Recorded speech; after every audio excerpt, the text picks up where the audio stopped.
Vamos a dar inicio a este coloquio de psicolingüística durante estos 2 días, 3 y 4 de noviembre. Para mí es un honor presentar al doctor Alejandro Dioses Chocano, un reconocido psicólogo y psicolingüista de San Marcos. Tuve la suerte de conocerlo cuando laborábamos en el CEPAL y pues es un excelente maestro. Lo que puedo decir aquí en la Facultad de Letras, en la Escuela de Lingüística, es que la psicolingüística ha contribuido bastante a la lingüística. Fueron precisamente los psicolingüistas los que obligaron a Chomsky a reestructurar su obra cumbre, Aspectos de la teoría de la sintaxis, ¿no?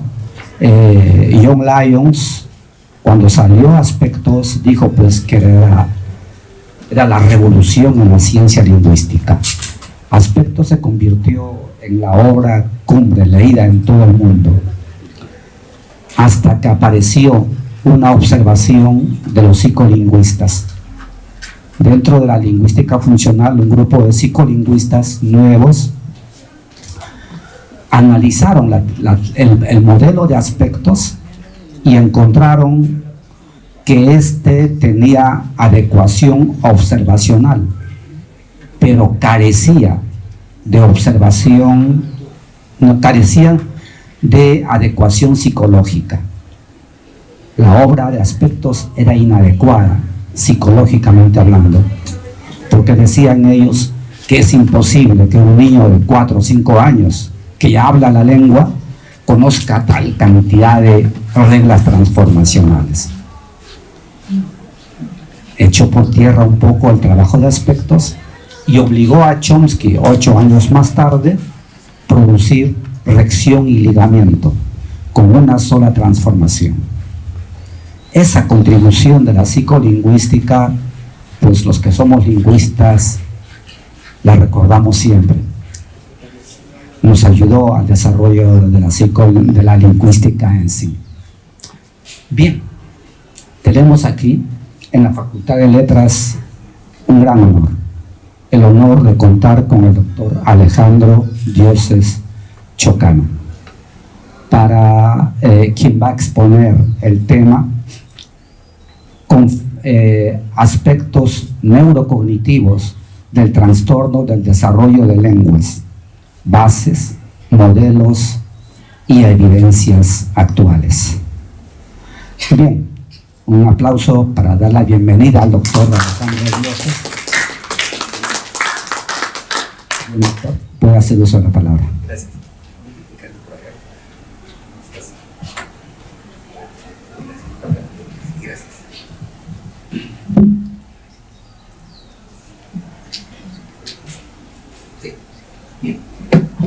Bien, en principio, muy agradecido por la invitación para poder conversar un poquito acerca de TDL. Y efectivamente, conozco al doctor Esquivel, nos conocemos desde la década de los 90, donde tuvimos la oportunidad de compartir aulas y aprendizajes mutuos. Bien, nuevamente mi agradecimiento. Bien, voy a conversar acerca del tema del TDL, que es el trastorno del desarrollo del lenguaje. Voy a procurar adecuarme al tiempo, me dijeron 50 minutos, así que voy a tratar de ajustarme el tiempo. Es bastante información, así que voy a tratar de centrarme en lo principal. La primera, por favor. La siguiente, ¿pasa por ahí? Mira, primero vamos a conversar un poco qué cosa es TDL, la siguiente. Bien, explico el esquema y después lo comento. Bien, el TDL, trastorno del desarrollo del lenguaje, son un conjunto de déficits persistentes que se presentan tanto en la adquisición, en la comprensión, en la producción y en el uso del lenguaje, que afecta conciencia fonológica, sintaxis, morfología, semántica, pragmática y narrativa. Bien, la afectación de cada una de estos procesos, de estos componentes del lenguaje, puede variar, pero siempre están afectados en mayor o menor medida. Bien, ¿qué otra cosa más es importante? Que se presente en el periodo del desarrollo. Bien, luego voy a precisar un poquito más acerca de esto, generalmente en la primera infancia. ¿Y qué cosa es importante? Persiste a lo largo del tiempo, generando un conjunto de limitaciones significativas en la comunicación que impactan en el hogar, la escuela, el trabajo. ¿Y qué cosa es importante? Que no está asociado a condiciones como discapacidad intelectual, deficiencias sensoriales, enfermedades de diferente tipo. Bien, lo comento brevemente. Ese concepto está hecho en base a dos manuales actuales, que son los manuales de diagnóstico del DSM-5, que publica la Asociación Psiquiátrica Americana, y el manual del CIE-11 que publica la Organización Mundial de la Salud. ¿Qué cosa es importante destacar? Esto ha variado a lo largo del tiempo. Cuando yo conocí este trastorno por primera vez, lo denominaban disfasia. A partir de la década de los 80 lo comienzan a denominar trastorno específico del lenguaje. Lerner propone ese término y se utilizó durante mucho tiempo. Y es recién aproximadamente entre el año 2000 y 2017 que en inglés se va variando. Se hace un estudio Delphi, luego lo voy a comentar un poquito.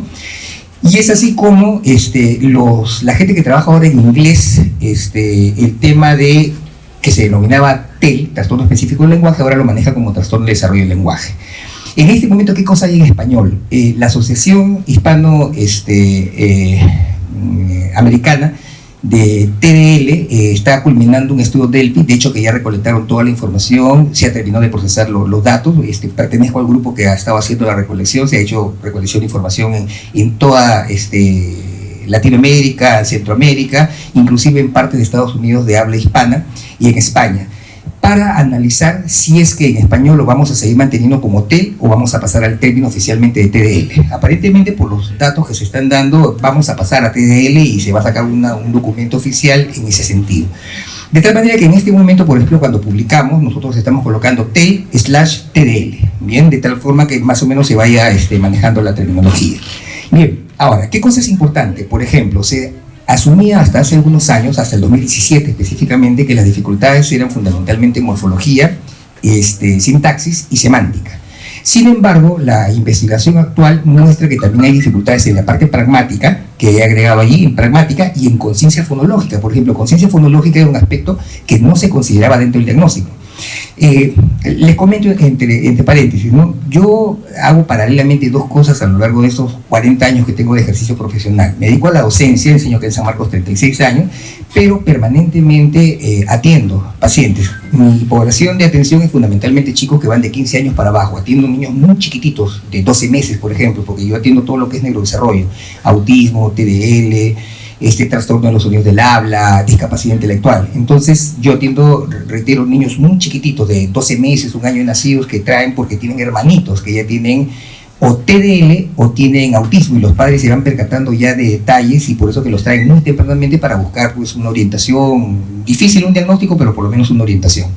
Entonces, en los últimos años, cierro mi paréntesis, se ha incorporado el tema de la conciencia fonológica como un elemento importante, y el tema pragmático, que no se consideraba hasta los diagnósticos, inclusive en el manual del DSM-5 que se publica en el año 2022 en español, no está incluido ni pragmática y tampoco conciencia fonológica, porque básicamente se han basado en el manual del 2013.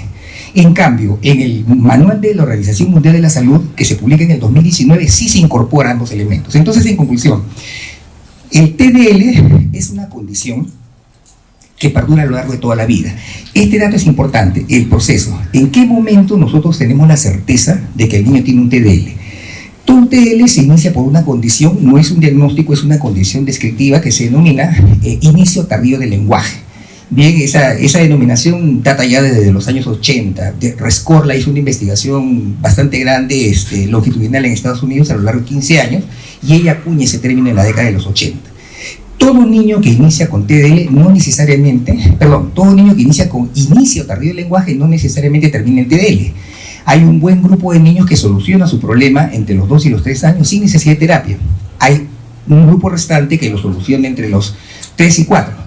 Hay otro grupo más pequeño que soluciona su problema incluso sin terapia entre los 4 y 5. Esos chicos que pasan de los 5 años y siguen manteniendo las dificultades que ahora voy a comentar, se tiene una alta sospecha que van a presentar TDL. Ahora, ¿en qué momento, por ejemplo, en mi caso, yo me ciño el manual, en qué momento yo le digo al padre y hago mi informe que el niño tiene TDL? El manual dice que uno tiene la certeza en la infancia media. La infancia media comienza alrededor de los 6 años y se extiende aproximadamente hasta los 11 años en que empieza la pubertad. Entonces, una edad en la que uno puede tener bastante certeza de que el niño está presentando TDL es a partir de los 6, 7 años en adelante. Antes de eso hay que ser muy prudente para decir que el niño tiene TDL. Todavía se le maneja como un niño con inicio tardío de lenguaje, probablemente que con una intervención podría mejorar. Bien, entonces esa es básicamente la idea de lo que estamos hablando, el TDL. Lo otro es que esas dificultades persisten a lo largo de toda la vida, y el otro detalle es que el nivel de afectación es muy variado. Hay desde chicos que solamente tienen ecolalias, yo atiendo chiquitos que tienen 8 años, ¿cómo te llamas? ¿Cómo te llamas? ¿Cuántos años tienes? ¿Cuántos años tienes?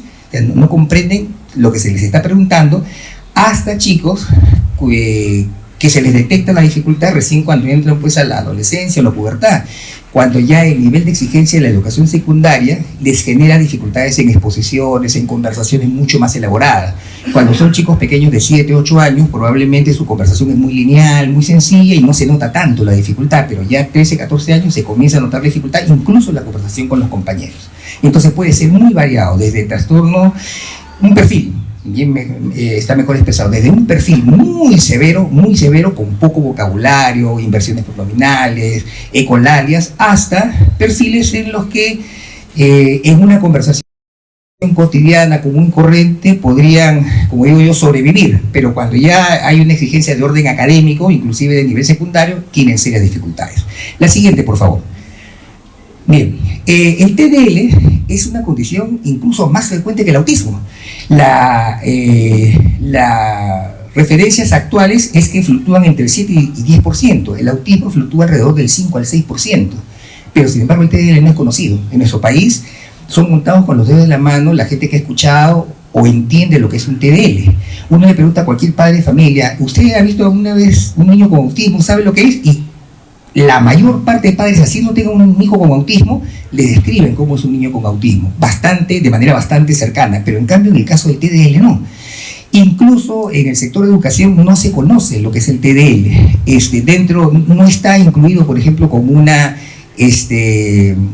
discapacidad, como sí lo es, por ejemplo, el tema del autismo. Entonces no se benefician con una serie de ajustes curriculares, una serie de adaptaciones curriculares, simplemente son atendidos como alumnos con visión de atención a la diversidad.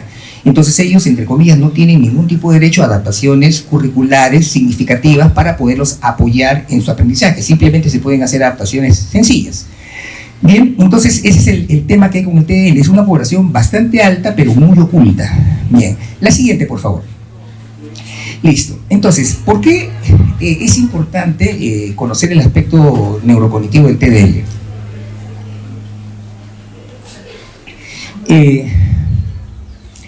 Retrocedamos un poquito, ¿por qué se cambió de TEL a TDL?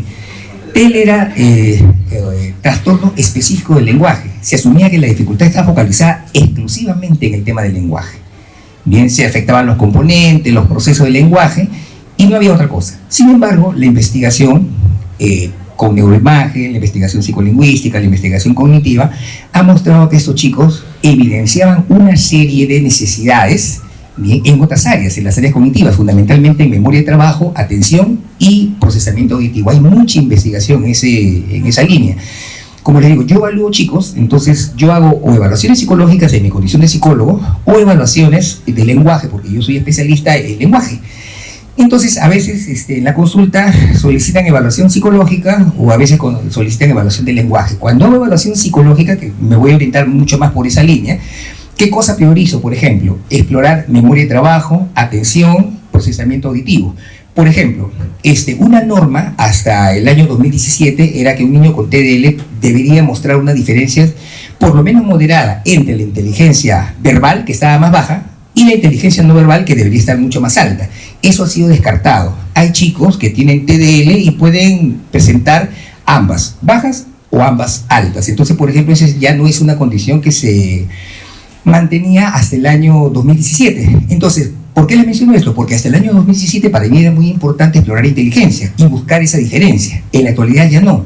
Exploro básicamente estas variables, memoria de trabajo, atención y procesamiento auditivo. ¿Qué me falta por ahí? Ya, nada más. Entonces, esa es básicamente la idea de ir viendo por qué es importante los aspectos neurocognitivos en la problemática que se da en el TDL. La siguiente, por favor. Bien, vamos a ver algunos fundamentos neurocognitivos del lenguaje típico. Algo que les comento pues a la gente que hace la especialidad, ¿no? Acá también entre paréntesis, en nuestro país la gente que trabaja específicamente en lo que es evaluación y terapia del lenguaje es muy variada. Yo he trabajado en dos instituciones grandes a lo largo del tiempo y en ambas me tocó, además de hacer la evaluación, terapia, me tocó la coordinación. Entonces, dentro de los grupos profesionales tenía más o menos lo siguiente, ¿no? Para que se entienda esta parte. Tenía personas que eran egresados de la carrera de tecnología médica con mención en el área de terapia del lenguaje. Tenía psicólogos educativos que habían hecho la especialidad de lenguaje, como en mi caso. Tenía psicólogos clínicos que habían hecho la especialidad del lenguaje. Tenía profesores de inicial, primaria y secundaria que habían hecho la especialidad del lenguaje. Tenía egresados de una universidad privada que atiende fundamentalmente mujeres que tenían una carrera específicamente de audición y lenguaje. Tenía profesionales que habían egresado del Instituto Pedagógico de Educación Especial, que ya no existe, en la mención de problemas de audición y lenguaje. Entonces, la cantidad de gente que tenía, que eran especialistas en lenguaje, era muy variada, pero cada uno tenía un perfil muy potente.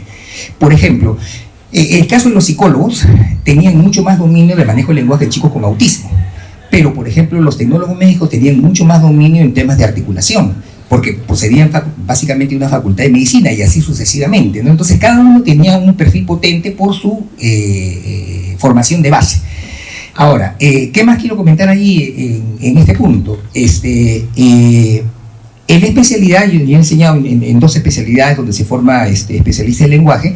El punto era que mucha gente quería comenzar a hacer evaluación y terapia, que se les enseñe eso, porque mis asignaturas son evaluación e intervención en trastornos severos del lenguaje, incluido TDL, pero no tenían un conocimiento de cómo se desarrollaba el lenguaje de manera natural, en un chico típico.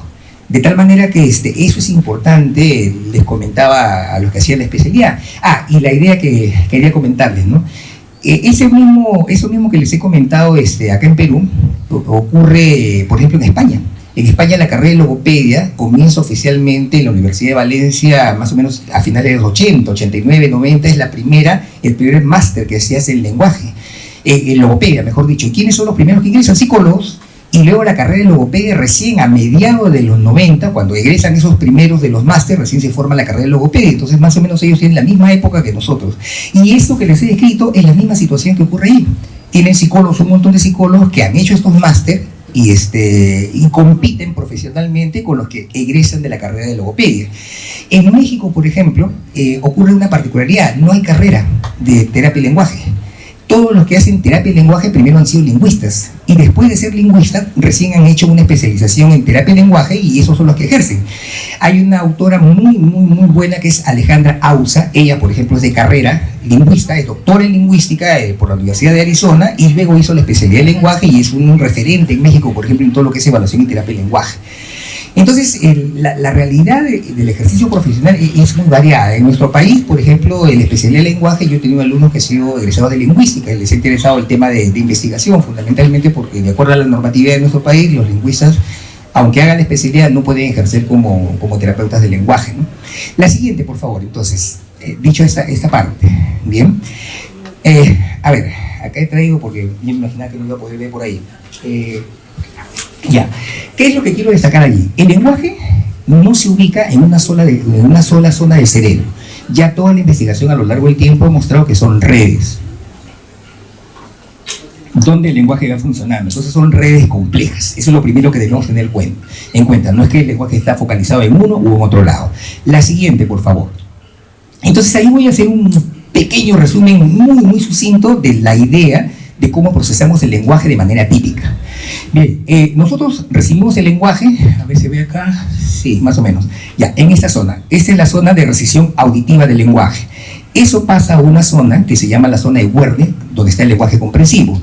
De allí, la información va por esta línea negra que se llama fascículo arqueado, lo está representando, ¿no es cierto? Acá hay un haz, bien, de conexiones que va hacia la parte delantera, que es el área de Broca.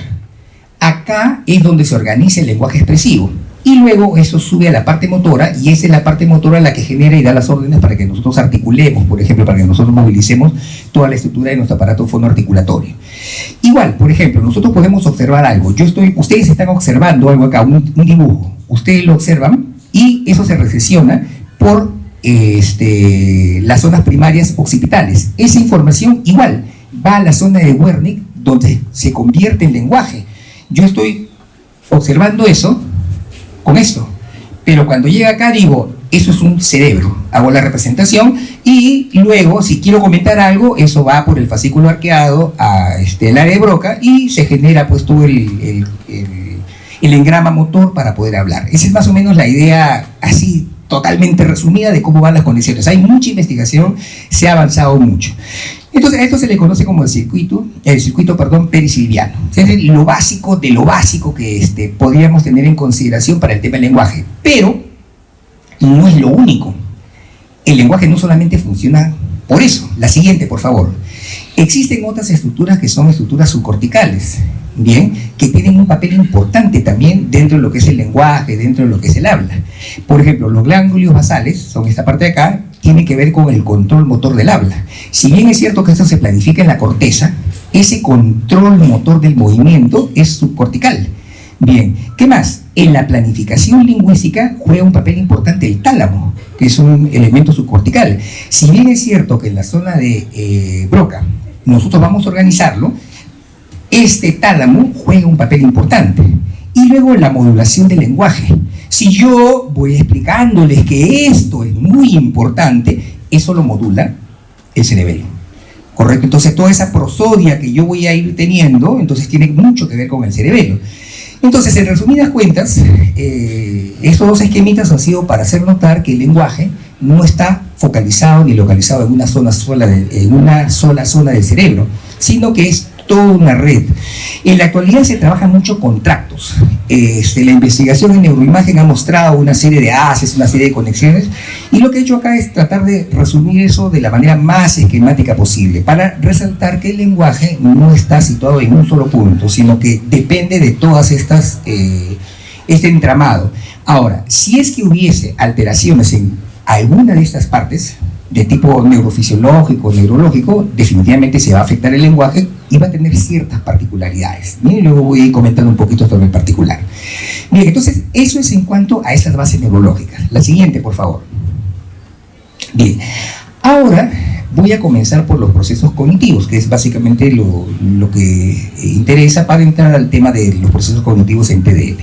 La siguiente, por favor. Bien, ¿qué es lo que se sabe a partir de la evidencia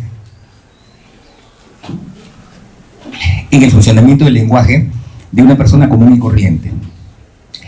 Que hay al menos 4 funciones o 4 procesos cognitivos que son importantes en todo el procesamiento del lenguaje, que es la memoria de trabajo no verbal, la atención, el procesamiento auditivo y funciones ejecutivas.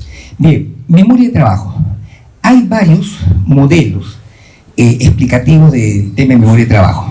A ver, ¿qué cosa implica la memoria de trabajo? Yo le digo al niño cuando evalúo, voy a procurar colocar algunos ejemplos directamente de lo que hago con los chicos, ¿no? Yo le digo, repite conmigo, después que yo escuche lo que te voy a decir. Abril, junio, mayo. El chiquito me dice, abril, julio, mayo. Hasta ahí solamente estoy evaluando memoria de corto plazo, nada más. Pero luego le digo, escúchame bien, abril, junio, diciembre. Dime el primer sonido de cada una de las palabras que te dije. Entonces él tiene que recordar que era abril, junio, diciembre, A, J, B. Eso es memoria de trabajo. En psicología hay, por ejemplo, una prueba que es la escala Wechsler y tiene un subtest de memoria de trabajo. La primera parte simplemente es que repita números, pero en la segunda parte le digo, escucha, te voy a decir números, 7, 9, 15, dímelos del menor al mayor. Y él tiene que recordar el orden. O le digo letras y números mezclados y le digo, primero dime las letras y después dime los números. Eso es memoria de trabajo, donde tengo que retener información y tengo que trabajar con la misma. Luego está el tema de atención. Igual, focalice en estímulos relevantes. Aquí también hay algo importante, ¿no? El común de la gente cree que atención es un constructo único. en realidad hay varios tipos de atención. Cuando yo evalúo atención sostenida, atención dividida, atención alternante, atención focalizada. Cada una de ellas tiene un papel importante dentro de lo que es lenguaje. Entonces, para cada caso, podría haber que un chico de repente tiene dificultades en atención focalizada, pero no tiene dificultades en atención sostenida. O de repente tiene dificultades en atención alternante, pero no tiene dificultades en la atención focalizada o audusal. Bien, el otro proceso es el procesamiento auditivo. Bien, ustedes trabajan, o seguramente han examinado conciencia fonológica, y puedo tener conciencia fonológica de palabra, conciencia fonológica silábica, conciencia fonológica fonémica. Para que el niño pueda hacer eso, para que el niño pueda decirle, a ver, a la palabra pelota, quítale el último sonido, ¿cómo te queda? Para que pueda hacer eso, para que pueda segmentar, necesita que haya un adecuado procesamiento auditivo. Entonces la investigación muestra que los chicos que tienen dificultades en procesamiento auditivo tienen serias dificultades en conciencia fonológica. Bien, si a la palabra casa le agrego el sonido, ¿cómo suena? Tiene dificultades, no puede segmentar. Entonces eso tiene mucho que ver con procesamiento auditivo. Y luego funciones ejecutivas. Las funciones ejecutivas generalmente se vinculan a la zona prefrontal. Las funciones ejecutivas son varias. Por ejemplo, para venir el día de hoy, acá, yo he aplicado mis funciones ejecutivas. Comencé el día de ayer, mañana tengo que ir a la universidad, tengo que estar a las 9 de la mañana, pero hay bastante tráfico en la avenida universitaria, entonces tengo que salir temprano, ya me anticipé, planifiqué, voy a ir por tal calle, por tal calle, por tal calle para llegar. ¿Qué cosa hice? Ya me anticipé, ya planifiqué. Luego he salido de mi casa, he ido mirando el reloj, iba manejando, iba mirando el reloj. ¿Qué cosa estoy haciendo? Monitoreo, que es otra función ejecutiva. Y luego llegué acá, y llego acá, y llegué a buena hora, miré, ¿y qué cosa hice? Evalué, está bien lo que hice, pero supongamos que encontré tráfico. Entonces, no puedo pasar por la universitaria, entro a otra función ejecutiva, flexibilidad, cambio de dirección y me voy por otra calle. Esas funciones ejecutivas todas tienen que ver con el lenguaje cuando estoy hablando. Si estoy hablando y estoy monitoreando adecuadamente mi lenguaje y me doy cuenta que voy a repetir una palabra, voy a hacer una redundancia, entonces rápidamente mi función ejecutiva me dice, oye, vas a repetir la palabra, está mal. Entonces rápidamente soy flexible y puedo cambiar de palabra. Eso tiene que ver con funciones ejecutivas. Entonces, la investigación ha mostrado que los chicos que tienen TDL tienen serias dificultades en todo lo que son funciones ejecutivas. Por eso es importante en una evaluación psicológica explorarlas. Bien, la siguiente, por favor.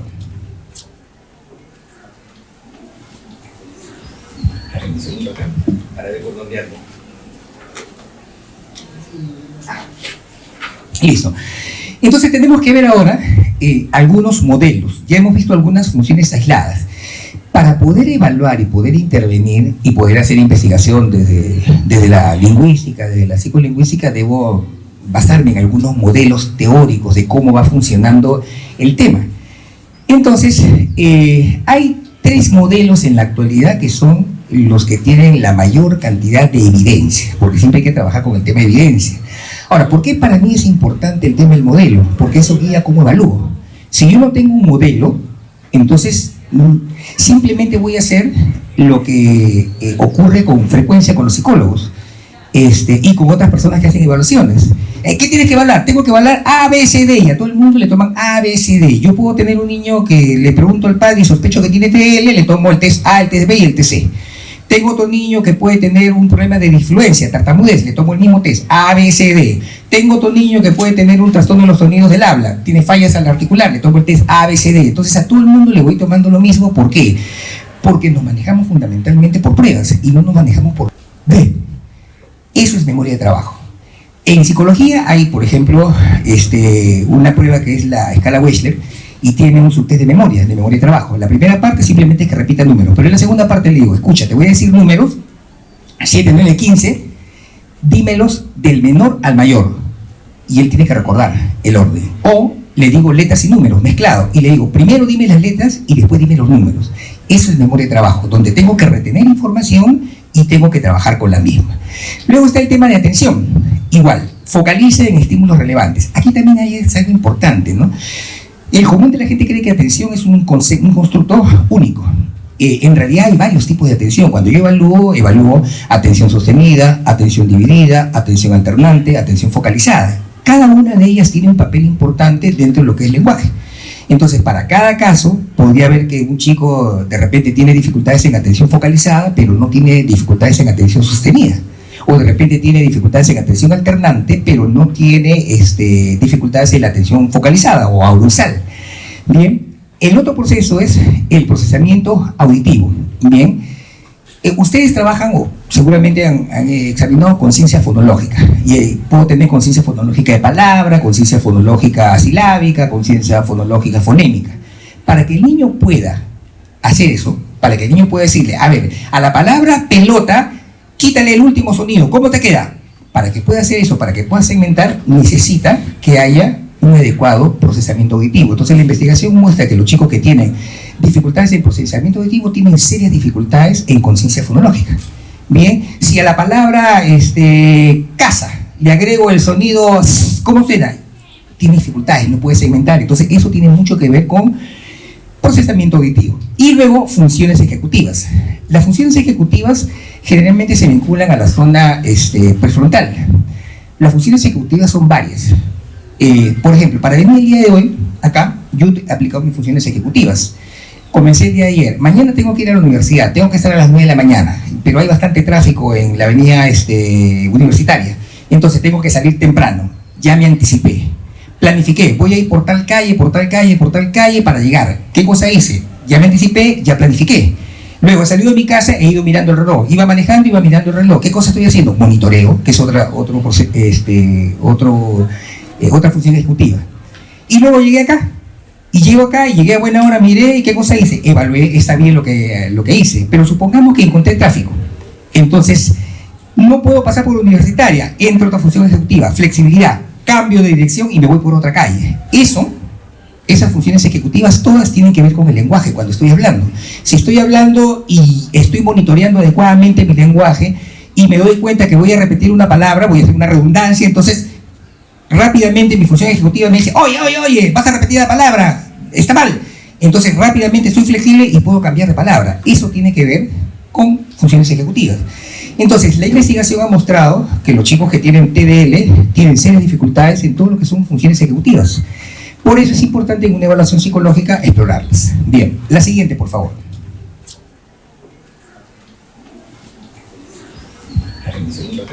Para ver por dónde ando. Listo. Entonces tenemos que ver ahora algunos modelos. Ya hemos visto algunas funciones aisladas. Para poder evaluar y poder intervenir y poder hacer investigación desde la lingüística, desde la psicolingüística, debo basarme en algunos modelos teóricos de cómo va funcionando el tema. Entonces, hay 3 modelos en la actualidad que son los que tienen la mayor cantidad de evidencia, porque siempre hay que trabajar con el tema de evidencia. Ahora, ¿por qué para mí es importante el tema del modelo? Porque eso guía cómo evalúo. Si yo no tengo un modelo, entonces simplemente voy a hacer lo que ocurre con frecuencia con los psicólogos y con otras personas que hacen evaluaciones. ¿Qué tienes que evaluar? Tengo que evaluar A, B, C, D, y a todo el mundo le toman A, B, C, D. Yo puedo tener un niño que le pregunto al padre y sospecho que tiene TDL, le tomo el test A, el test B y el test C. Tengo otro niño que puede tener un problema de disfluencia, tartamudez, le tomo el mismo test, A, B, C, D. Tengo otro niño que puede tener un trastorno de los sonidos del habla, tiene fallas al articular, le tomo el test A, B, C, D. Entonces a todo el mundo le voy tomando lo mismo. ¿Por qué? Porque nos manejamos fundamentalmente por pruebas y no nos manejamos por modelos. Entonces hay 3 modelos importantes que permiten orientar qué cosa es lo que voy a evaluar y cómo voy a evaluar. El primero es el modelo de procesamiento jerárquico del lenguaje, el segundo es el modelo de la doble vía y el tercero son los enfoques conexionistas. Los 3 en este momento son los que tienen más evidencia y son los que más se utilizan.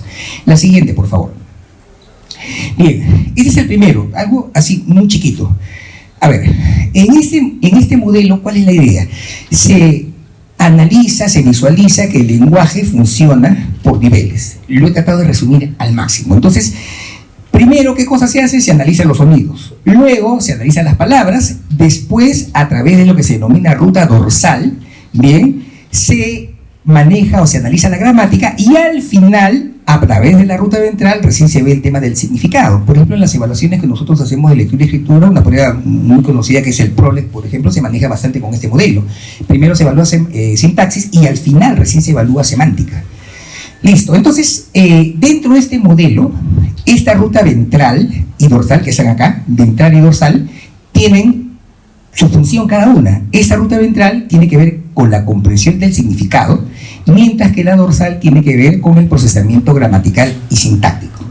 Entonces, cuando yo evalúo, si me baso en ese modelo, estoy evaluando bajo un modelo jerárquico. ¿Qué cosa voy a evaluar? Voy a evaluar sonidos, la emisión, imitación, reproducción, iniciación de sonido, voy a evaluar palabras, voy a evaluar gramática y voy a evaluar significado. Esa sería mi organización para poder hacer mi proceso evaluativo si es que me baso en ese modelo. La siguiente, por favor. El segundo modelo es el modelo de doble vía. En ese modelo de doble vía, como ustedes pueden ver, también se habla de una ruta dorsal y también se habla de una ruta ventral. Pero la visión que se tiene de la ruta ventral y dorsal es distinta. Acá, por ejemplo, en este modelo, se tiene muy en cuenta la memoria de trabajo que hemos comentado, que permite retener la información por breves minutos y manipularla, como hemos dicho. La atención, sobre todo la atención focalizada, hay otros tipos de atención que les había mencionado, el procesamiento auditivo y finalmente las funciones ejecutivas. Acá, ese concepto de ruta dorsal y ventral tiene que ver con cómo se va manejando la información, cómo se va procesando la información. Acá arriba lo he colocado. Explica por dónde circula la información, ¿correcto? Para entender y para producir el lenguaje. Entonces, ese es el papel que cumple en este modelo la ruta dorsal y la ruta ventral. ¿Puede retrocederlo, por favor? En cambio, acá, la ruta dorsal y la ruta ventral no lo son todos, solamente entran en una parte. Y esto me permite entender cómo se procesa el lenguaje por nivel. Si esas fallas en fonología superan lo que yo espero, entonces esas fallas en fonología técnicamente, de acuerdo a la normatividad de los manuales, ya no formaría parte del TDL, sería una comorbilidad. Y esa comorbilidad es con trastorno de los sonidos del habla. Entonces, mucha gente cree, articula mal, tiene TDL. No es así. O sea, el tema fonológico no es una característica diagnóstica del TDL. Eso recuérdenlo siempre. Ahí, eso lo he tomado en los manuales, acá está, correcto, de la Organización Mundial de la Salud, es lo último que hay. No considera fonología, considera conciencia fonológica. La conciencia fonológica es voluntaria, yo la manipulo, ahí es donde está el problema. Pero en la automatización no tienen dificultades. Si las hay, entonces se considera, reitero, es una comorbilidad.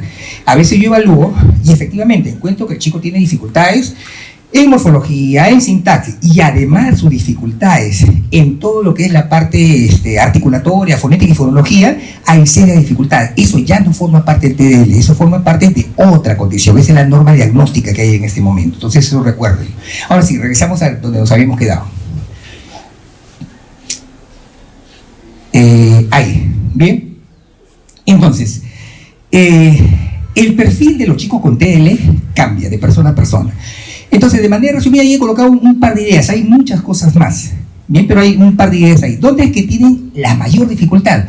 En morfosintaxis. Morfología y sintaxis es de cajón donde los chicos con TDL tienen la mayor cantidad de errores. Tienen errores gramaticales frecuentes, omisión de morfemas, mal uso de tipos verbales, etc. ¿Y qué es importante? Esto persiste a lo largo de toda la vida. Es como el autismo, es como el TDAH, que uno lo tiene a lo largo de toda la vida.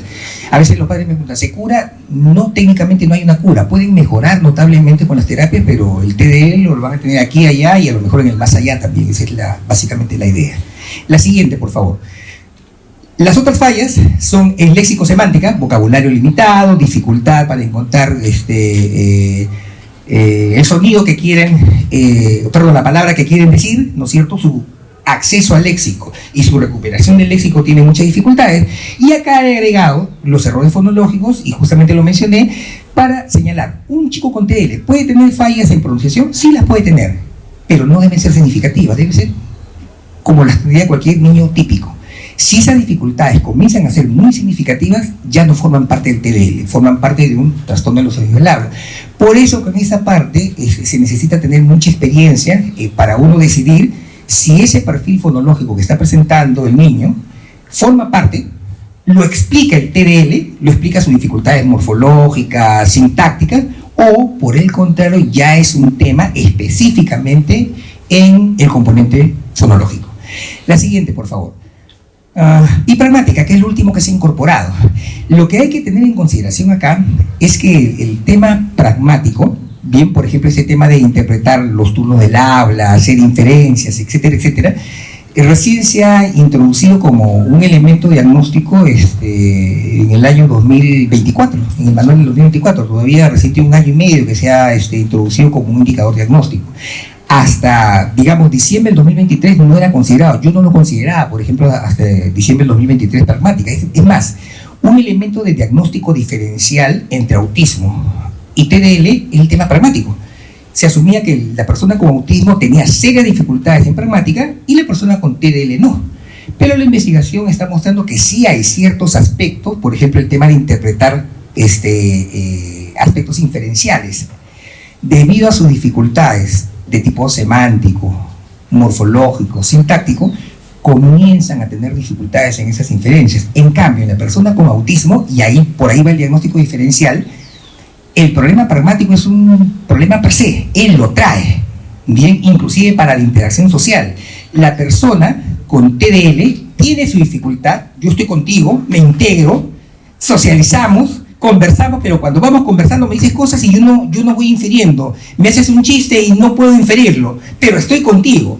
¿Qué es lo que pasa con la persona con autismo? La persona con autismo, la pragmática implica que no se vincula contigo, bien, no se relaciona contigo. Entonces, por allí va ahora el diagnóstico diferencial. No tiene que preguntar y repreguntar al profesor, al padre de familia, observar al niño, porque ambos presentan dificultades en la inferencia, pero hay que ver el tema conductual. Por eso el tema del aporte de la lingüística es importante, ¿no? Le comentaba al doctor Esquivel que una de las falencias que tenemos los que estamos en el área del lenguaje es el déficit que hay pues en el tema lingüístico. Se maneja poco morfología, poco sintaxis, poca semántica. Entonces, cuando se hacen las evaluaciones, la gente se basa mucho en los tests.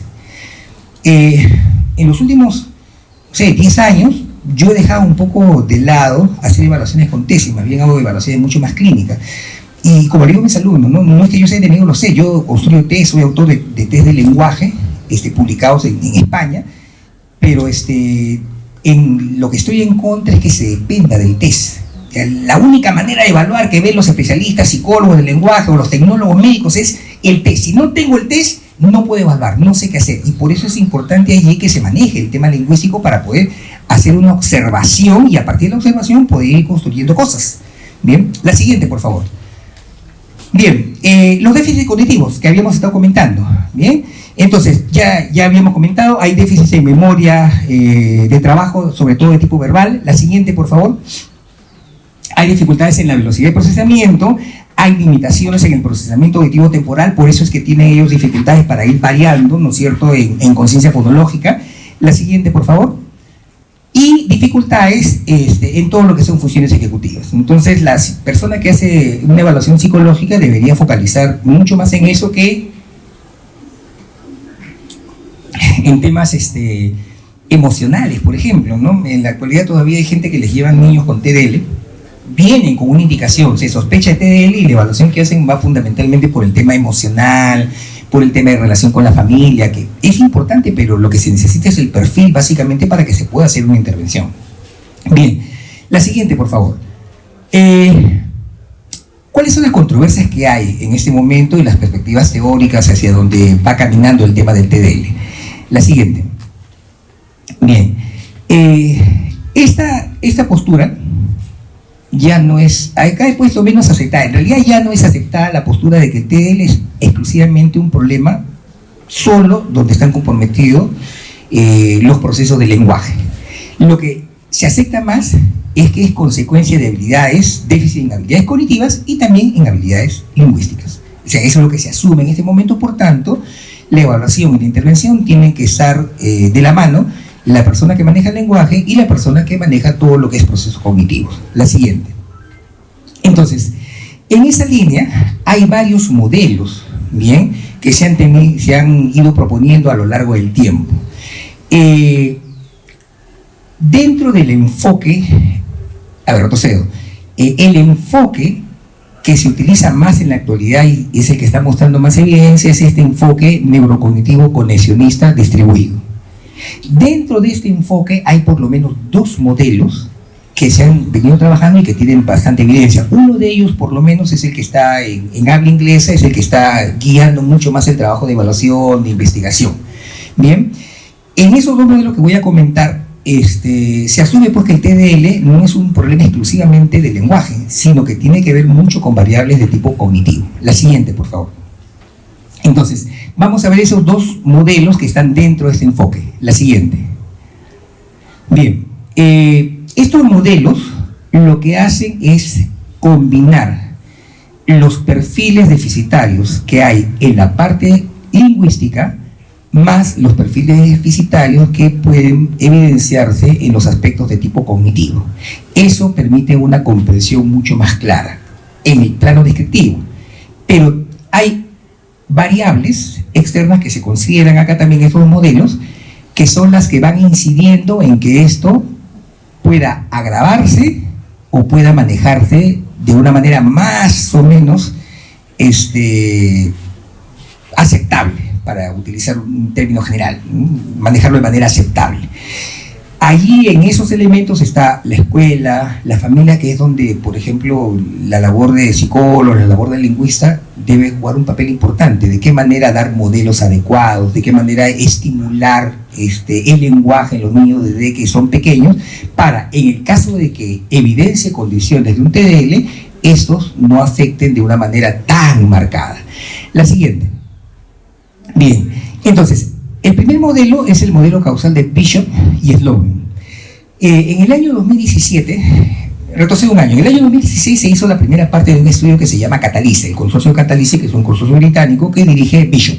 Bien, ellos hicieron una investigación Delphi y publicaron los resultados en el año 2017. Esa publicación del año 2017 es la que guía en ese momento todo lo que es el proceso de evaluación e intervención. Todo lo que es manejo de TDL en habla inglesa se alineó, ¿no es cierto?, a este estudio Delphi y a las conclusiones a las que llegaron. Entonces, allí, por ejemplo, mencionaron que en el caso de TDL, bien, había fallas de orden fonológico, había déficit de memoria de trabajo verbal, había limitaciones para el aprendizaje implícito del lenguaje y había influencias genéticas y ambientales.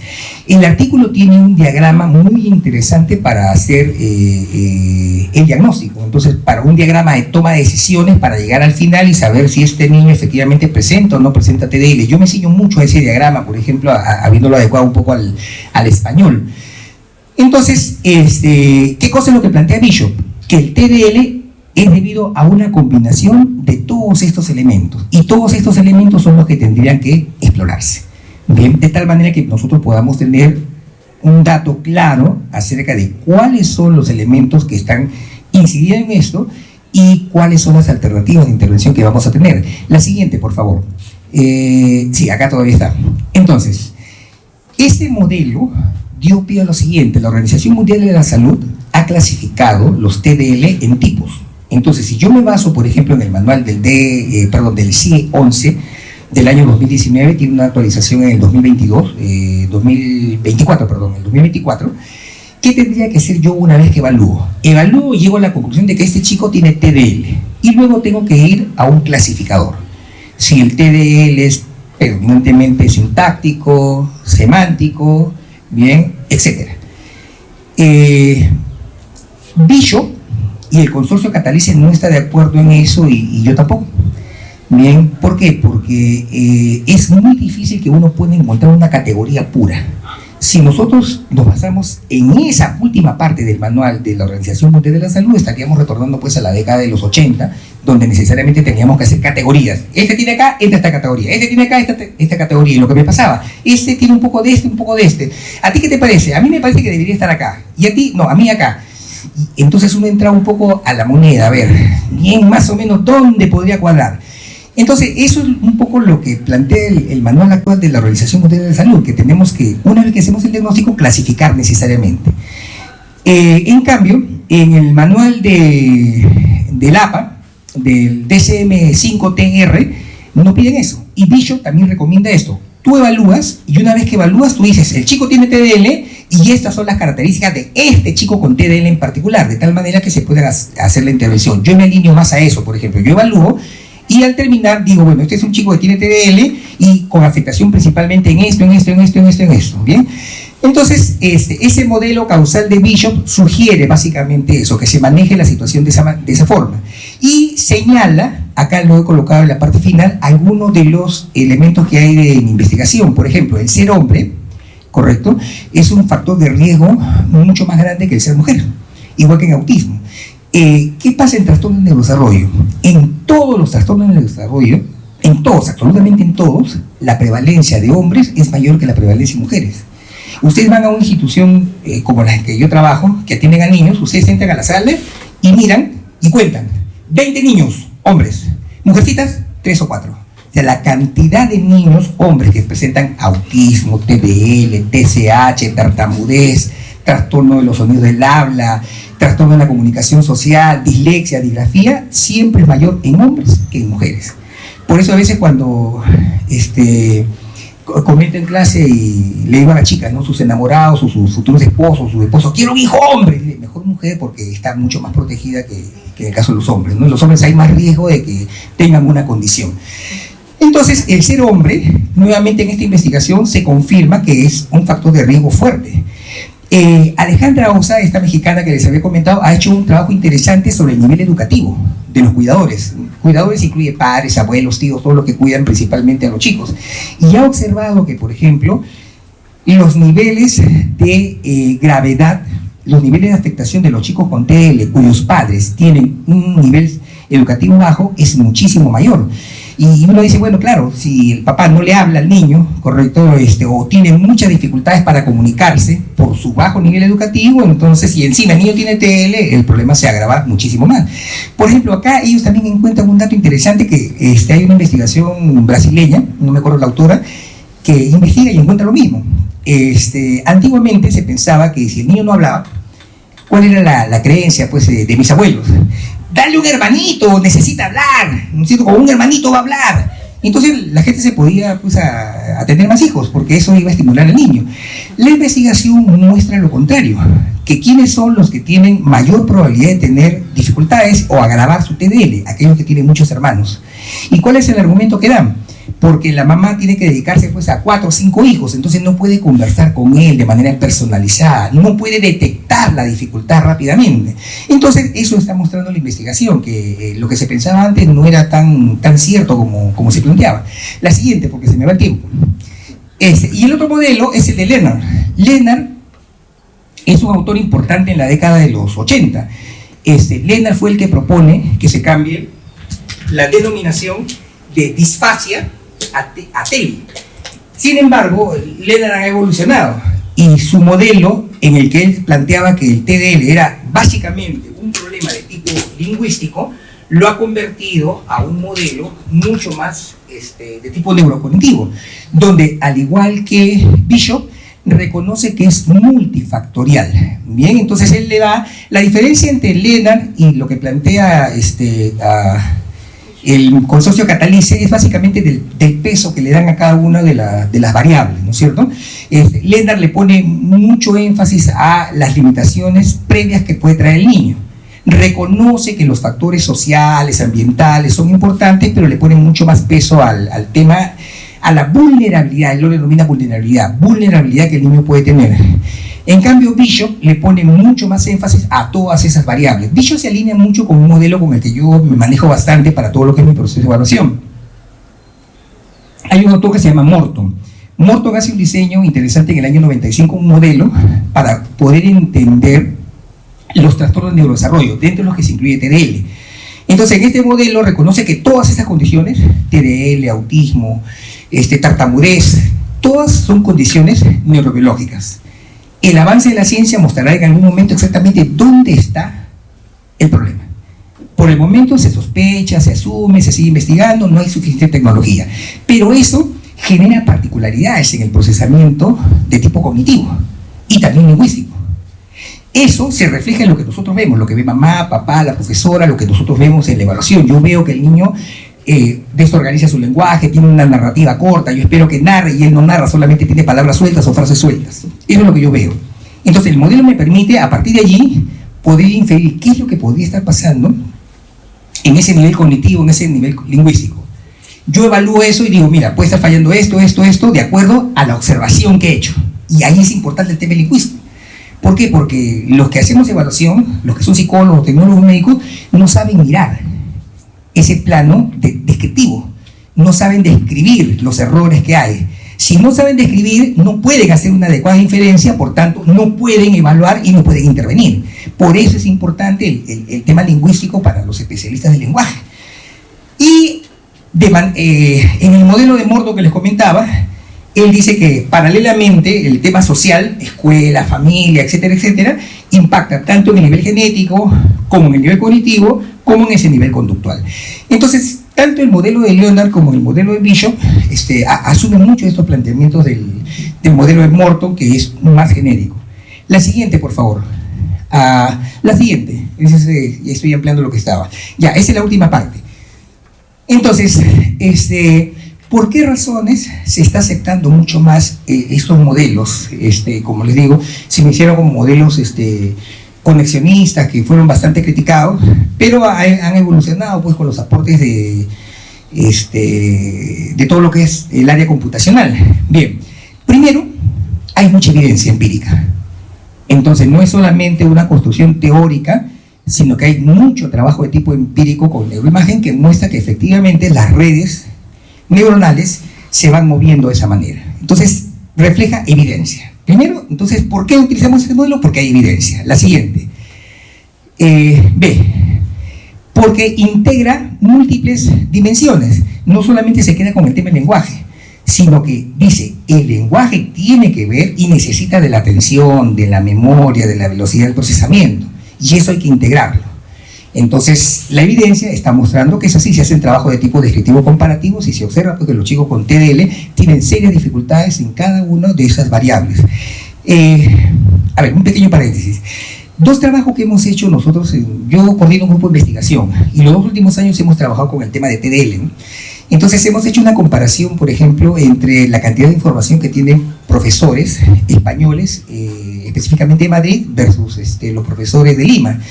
Lo que yo esperaba encontrar era que los profesores españoles tuvieran muchísima más información y que hubiera pues una diferencia altamente significativa, pero la realidad nos ha mostrado que no. Sí hay una diferencia a favor de ellos, pero la diferencia en realidad no es significativa. Estamos terminando el artículo para poder publicarlo, eso lo trabajamos en el 2024. Y en el 2025 hemos trabajado también un tema con profesores, pero eso ya fue una capacitación. Hicimos una evaluación de entrada para ver cuánto dominaban de los aspectos neurocognitivos. Ya se imaginan cómo salieron los resultados. Y entonces hemos hecho una capacitación que comenzó en el mes de mayo, terminó en el mes de agosto. Fue de tipo semipresencial, se prepararon materiales y hemos tomado recién la evaluación de salida hace 15 días, así que estamos en el procesamiento de los datos. Esperemos que la cosa haya mejorado. En realidad, como les decía, el TDL es un tema poco explorado, poco conocido, y en la actualidad reconoce el tema de integrar múltiples dimensiones, entre ellas la educativa. La siguiente. ¿Qué más permite esto? Perfiles personalizados. Ese es otro tema también. Yo soy muy partidario de terminar la evaluación y en las recomendaciones no solamente recomendar terapia de lenguaje, apoyo emocional, terapia psicológica, porque a veces digo, no, lo llevas al padre a una consulta de 5 sesiones para que tú le digas al papá, ¿sabe qué cosa necesita terapia de lenguaje? El papá ya sabe que necesita terapia de lenguaje, pero yo quiero que me digas qué cosa es lo que necesita. Entonces yo soy muy partidario de hacer un perfil.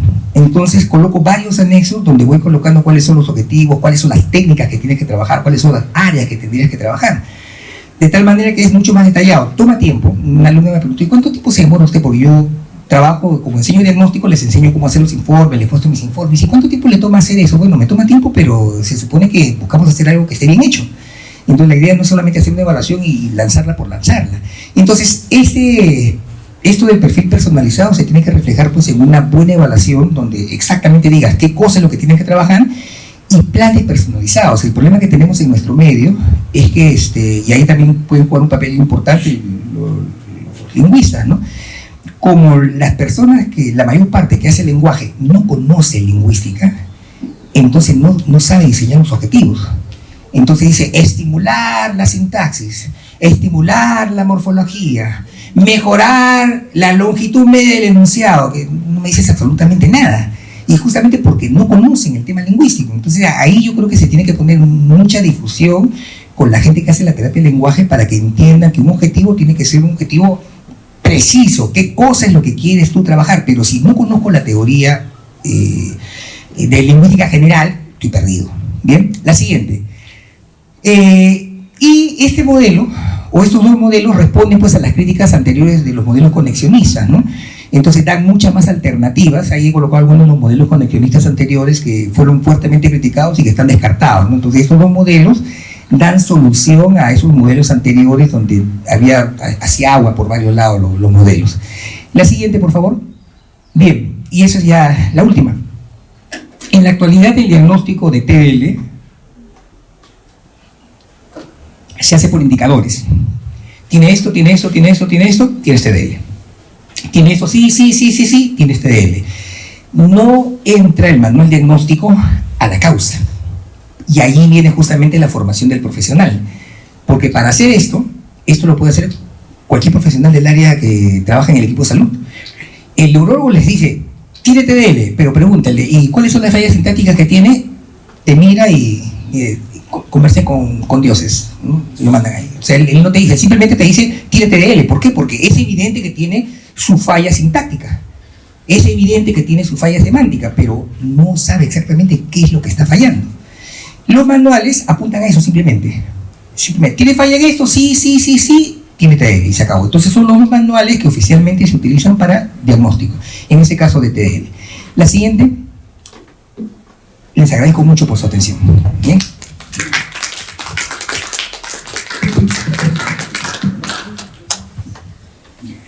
Gracias.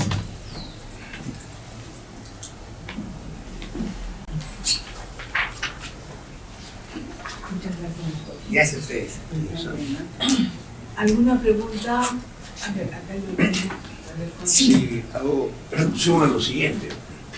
Ya hace varios años yo tenía un curso de la maestría y alguien le dio mi celular, el número a dos señoritas y yo entraba a la clase su marido, sonó el celular y dijeron, profesor, ¿podemos hablar con usted?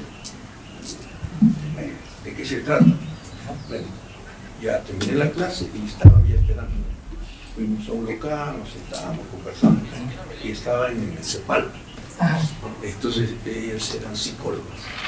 Entonces me dijeron, queremos aplicar un test, mostraron el test, las preguntas quisieron saber qué opina usted, qué le parecen las preguntas. Pero después le vamos a enviar, ¿no?, el test para que usted ya no tiene una ficha, ¿no? Claro. Bueno. Pero a cada rato me preguntaban, ¿y qué significa esto? Entonces, yo le explicaba con mucha paciencia, entonces, incluso con gráficos, todo. Al final me dijeron, profesor, usted nos explicaba como si fuéramos alumnos de secundaria. No, en ningún momento yo tenía ese propósito. Y lo que pasa es que ellos desconocían la terminología lingüística. Exacto. Entonces a eso voy, ¿no? Usted ha hecho mención. Es importante, ¿no?, que los dos profesionales, ¿no?, interactúen, porque no es que el lingüista tampoco conozca todo. Entonces, es muy interesante eso. Sí, en realidad es cierto, ¿no? Yo creo que, no sé si es la mayor falencia o una de las mayores falencias que tiene la gente que trabaja en evaluación y terapia de lenguaje, es que no conocen sobre lingüística, las cosas elementales, entender qué cosa es fonética, qué cosa es fonología, no tienen la menor idea. Entonces eso origina que las evaluaciones no sean adecuadas y que las intervenciones mucho menos, ¿no? Por eso se tiene que buscar un mecanismo para que haya una mayor conexión entre ambas disciplinas, de tal forma que se beneficien mutuamente, ¿no? ¿Y sería posible, doctor, que usted nos proporcione? Sí, las he dejado ahí en la computadora, Ya. he dejado las diapositivas. Decía que nos pasen, ¿no? Sí, encantado. Doctor, Sí. Cuando evalúan trastorno de desarrollo del lenguaje, también evalúan el coeficiente de inteligencia. Ya. ¿Me permite? ¿Sabe por qué le pregunto? Sí. Porque en los colegios con necesidades especiales, ciertos niños con cierto nivel de inteligencia van a los colegios inclusivos. Exacto. ¿No es cierto? Entonces, los niños con trastorno del lenguaje creo que no están considerados en ese grupo. ¿No? Entonces, ¿qué es de ellos? ¿O qué se espera de ellos?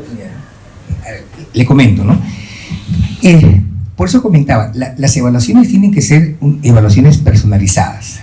Por ejemplo, tocando específicamente lo que está preguntando, es importante una evaluación de inteligencia en un niño que viene con observación o con sospecha de TDL. Sí es importante, porque yo primero tengo que percatarme si las fallas que está presentando el lenguaje son consecuencia de ese bajo nivel intelectual. Entonces, técnicamente el manual dice, ¿estas dificultades del lenguaje se explican por el bajo nivel intelectual o no?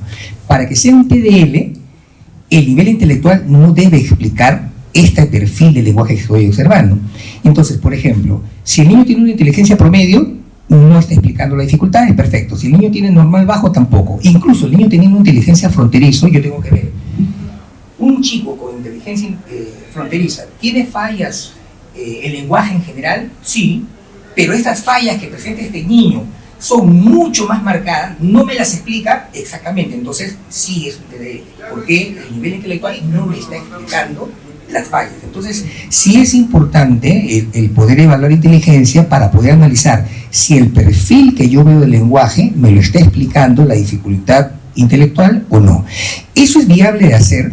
La bibliografía y también mi propia experiencia me muestra hasta el nivel de discapacidad leve. Entonces yo conozco bien el nivel de discapacidad, en el nivel de discapacidad leve, cuál es el perfil de lenguaje que tienen los chicos en la parte de fonología, en la parte sintáctica. Pero ya sería para mí muy difícil, y creo que también la bibliografía lo menciona así, sería muy difícil ya cuando tienen un nivel de discapacidad moderada, ya es difícil poder percatarme de eso.